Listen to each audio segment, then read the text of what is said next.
Кстати, еще, ребят, я сегодня услышала от папы, ну не обращайте внимания на вот эту шляпу, это просто не моя шляпа, это шляпа моего папы, я ему просто так шляпу несу. Вот. Да я даже не знаю, встретимся мы с папой сегодня, нет, потому что сейчас я иду по делам, очень важным делам, вот сейчас иду, это раз. И два, то что сегодня у папы в Московске, получается, состоится тренировочная игра, и меня папа не то чтобы звал, он мне просто сказал, он не звал, вот. А я не знаю, ехать, не ехать, короче, как-то так. Вот, ну, мне кажется, тренировочная игра у нас будет в 20:15.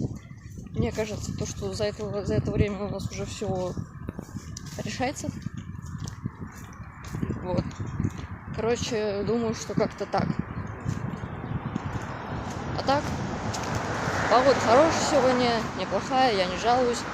Я иду по своим делам в шляпе Пума.